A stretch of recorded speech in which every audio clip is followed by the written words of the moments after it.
तो दोस्तों हम ठीक है, हम लिखते हैं कोड। सबसे पहले हम एक कमेंट पास करते हैं।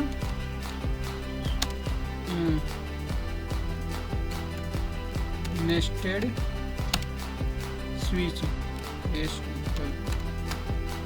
Switch condition statement.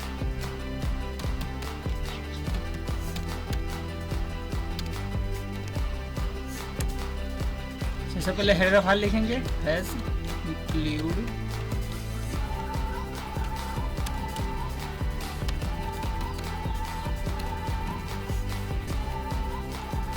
दोस्तों एक चीज़ मैं बताना चाहूँगा, यहाँ पे ना तो हम क्लियर स्क्रीन का इस्तेमाल करेंगे ना तो गेट सीएच का इस्तेमाल करेंगे। ऐसा कंपलसरी नहीं है, बट हम इस प्रोग्राम में बनाकर आपको हम दिखाने वाले हैं कि क्या हम ऐसे भी बना सकते हैं। तो बिल्कुल बना सकते हैं दोस्तों। तो चलिए हम लोग बनाते हैं हैश इंक्लूड studio.h। सिर्फ एक हेडर फाइल मैंने इसमें इंक्लूड किया studio.h stdi।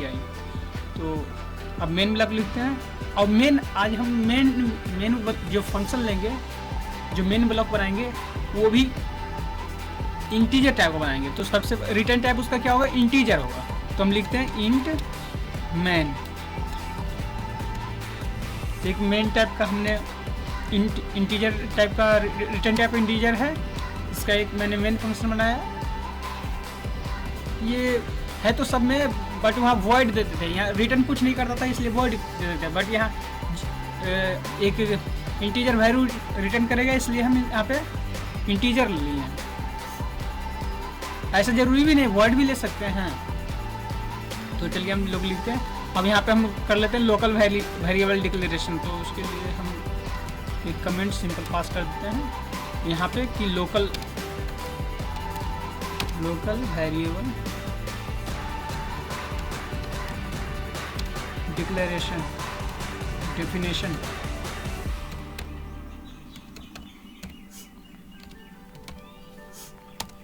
अब दोस्तों आप लोग को हम नया ट्रिक दिखाने वाले हैं कि क्या कैसे क्या हो सकता है। तो एक ही लाइन में क्या दो स्टेटमेंट लिख सकते हैं? तो बिल्कुल लिख सकते हैं। जैसा कि देखिए हम लोग यहाँ करके देखने वाले हैं। Int a equal to 100,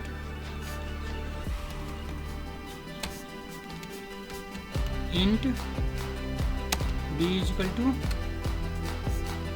200। दोस्तों सिंगल लाइन में हमने डबल स्टेटमेंट को लिखा है। दो वेरिएबल डिक्लेयर किए हैं और दोनों का वैल्यू असाइन कर दिए हैं। प्री असाइनमेंट है, यहाँ पे यूजर से नहीं मांगेगा कोई वैल्यू। तो चलिए स्विच के सब लिखते हैं।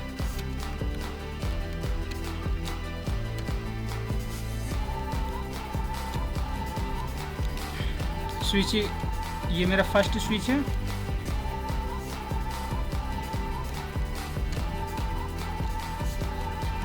स्विच का बॉडी। अब इसके अंदर हम सिंपल केस लिखते हैं। एक केस अगर 100 होगा तब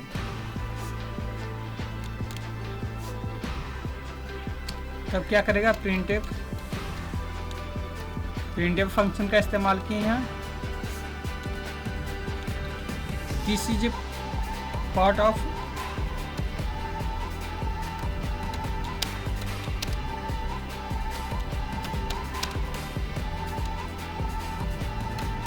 आउटर स्विच।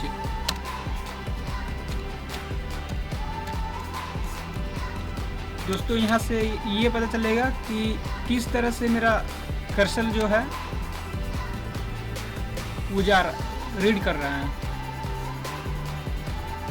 अब स्विच एक और बनाते हैं। ये मेरा फर्स्ट स्विच हुआ। अब इसके अंदर हम दूसरा स्विच लिखते हैं। तो लिखते हैं एस टैब स्विच बी, इसको हम बनाते हैं स्विच बी। इसका बॉडी बनाते हैं।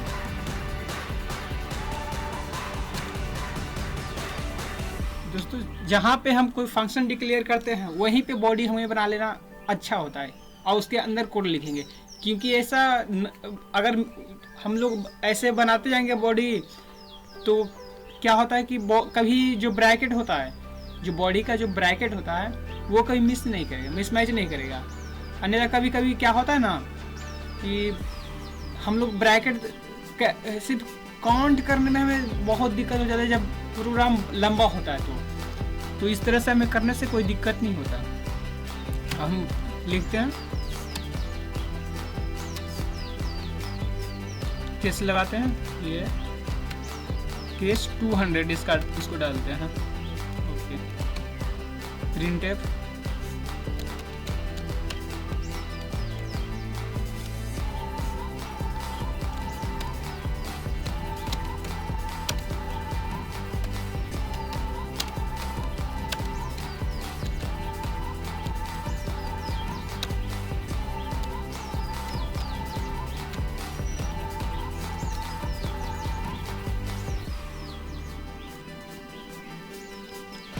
This is the part of inner stitch. Okay, यहाँ पे एक वैल्यूएशन कर देते हैं दोस्तों, एक वैल्यूएशन करते हैं, ए का वैल्यूएशन करते हैं, क्योंकि तो देखते हैं किस तरह से होता है। पहले हम इसका एक दोनों में हम ए का वैल्यू असाइन कर दे रहे हैं, तो उसके लिए हम सिंपल ए लिखें, ब्रैकेट सेमीकोलन। अब ऊपर भी हम इसमें ए को हम असाइन कर दे रहे हैं, जैसा कि प्रोग्राम में हम पहले ही बता चुके हैं, आपने पीडीएफ में देखा होगा। यहाँ पे भी हम ए को असाइन कर दिए, केस 2 हो गया। अब स्विच से बाहर निकलते हैं,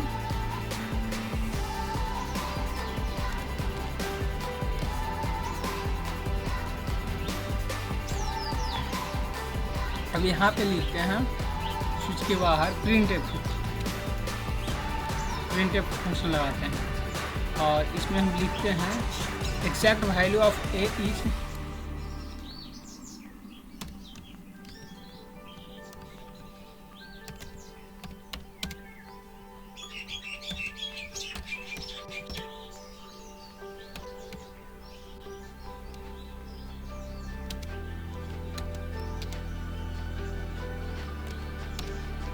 %d double quotes comma A.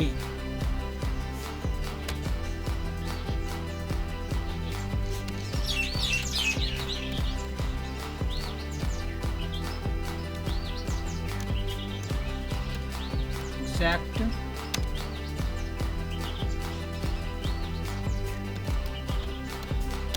Value of B is %d double quotes comma B bracket बंद सेमीकोलन। अब दोस्तों यहाँ पे हमने एक गलती ये किया, देखिए मेरा एक ब्रैकेट मिस हो गया ना दोस्तों। अगर हमने पहले इसका बना लिया होता तो नहीं होता। मेन फंक्शन जो हम लिखे हैं उसका देखिए ब्रैकेट नहीं लगाए हैं, बॉडी का ब्रैकेट मेरा नहीं है, तो सबसे पहले हम बॉडी का ब्रैकेट लगाएंगे। ये मेरा बॉडी का ब्रैकेट है। अब इसमें हम एक एरर आएगा दोस्तों, अगर हम इसे सिर्फ प्रोग्राम मेरा बनकर कंप्लीट हो गया है, अब इसे हम सिर्फ रन करते हैं तो एक एरर आएगा। एरर ये आएगा, क्या आएगा देखते हैं। पहले सबसे पहले हम कंपाइल करते हैं Alt F9 से। एक वार्निंग आ रहा है, एरर नहीं वार्निंग आ रहा है। क्या आ रहा है warning? Function should return a value. Function क्या है, जो हम इंटीजर मेन टाइप का लिख रहे हैं वो एक इंटीजर वैल्यू रिटर्न कर रहा है, मांग रहा है, बट यहाँ कोई इंटीजर वैल्यू रिटर्न नहीं कर रहा है। तो चलिए हम कंपाइल करके रन करते हैं सीधा कंट्रोल F9 से। क्या होता है दोस्तों, यहाँ पे क्या हुआ कि कंसोल स्क्रीन उसी तरह पहले वाला प्रॉब्लम आ गया। क्या कंसोल स्क्रीन होल्ड नहीं हुआ। होल्ड करने के लिए हम यहाँ पे रिटर्न टाइप मांग रहा था, हम एक रिटर्न वैल्यू दे देते हैं मेन ब्लॉक में।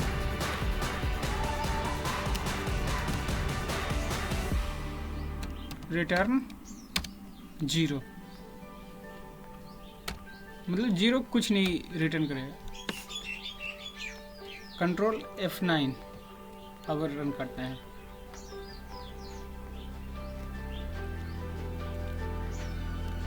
दोस्तों ये प्रॉब्लम दरअसल अभी भी है कि ये कंसोल स्क्रीन को होल्ड नहीं कर रहा। कंसोल स्क्रीन को यहाँ पे वार्निंग सिर्फ आ रहा था रिटर्न वैल्यू, जब रिटर्न वैल्यू नहीं डाले थे तब, लेकिन जब रिटर्न वैल्यू डाले तो ना कोई वार्निंग है, देखते हैं ना कोई वार्निंग है ना ही कोई एरर है, बट कंसोल स्क्रीन को होल्ड नहीं कर पा रहा है। तो कंसोल स्क्रीन को होल्ड करने के लिए हमें लगाना ही पड़ेगा गेट सी एच फंक्शन का। गेट सी एच फंक्शन लगा दिए। अब दोस्तों यहाँ पे गेट सी एच फंक्शन लगा दें, बट एरर आएगा एक। चलिए हम कंपाइल करते हैं Alt F9 से। एक एरर क्या आएगा, एरर वह 2 वार्निंग आ रहा है, एक एरर आ रहा है, बोल रहा है अनरीचेबल कोड, मतलब ये कोड वैलिड ही नहीं है, पढ़ ही नहीं पा रहा है। Function get C H should have a prototype, ये एक प्रोटोटाइप है। फंक्शन गेट सी एच एक प्रोटोटाइप है जो कि ऑलरेडी कंपाइलर में डिक्लेयर किया हुआ है। तीसरा आ रहा है function should return a value, और ये जो फंक्शन एक वैल्यू रिटर्न करता है। फंक्शन 23 जो है वो एक वैल्यू रिटर्न करता है लाइन नंबर 23 में।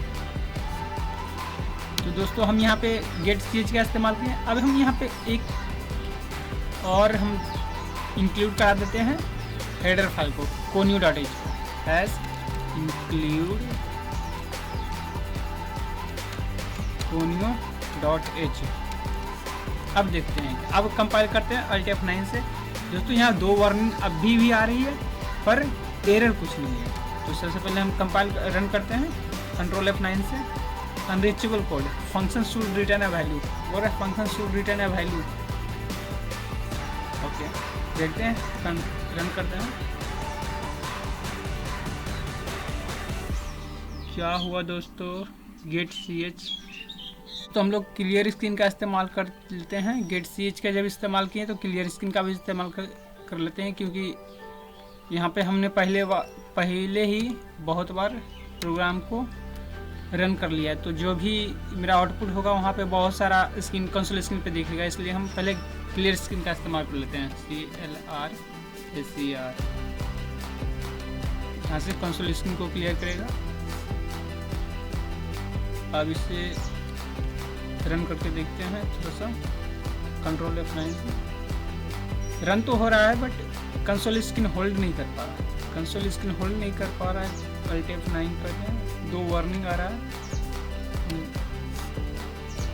अच्छा, रिटर्न वैल्यू रिटर्न जो हम लगाए हैं उसे हम एज ए कमेंट पास कर देते हैं। कंपाइलर इसे रीड नहीं करेगा, तब देखते हैं क्या होता है। This is pod of order switch, this is pod of inner switch, exact value of A is 100 and exact value B of B is 200। Okay दोस्तों, यहाँ पे A को तो हमने सेंड कर दिया है। एक दूसरी प्रॉब्लम ये है कि यहाँ पे हमने कहीं पे लाइन चेंज के लिए नहीं डाले हैं, न्यू लाइन के लिए /n। तो हम सब में लगाते हैं /n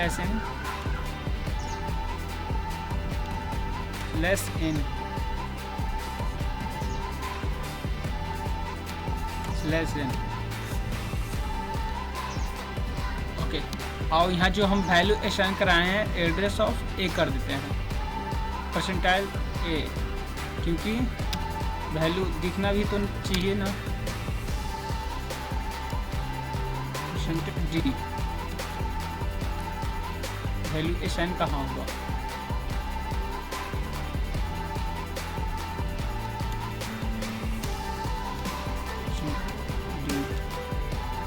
अब हम रन करते हैं Ctrl F9 से। Okay, this is pod of order switch 100 and this is part of inner switch 100. Exact value of A is 200 and exact value of B is 200. Okay दोस्तों, ये हमने देखा स्विच नेस्टेड स्विच स्टेटमेंट।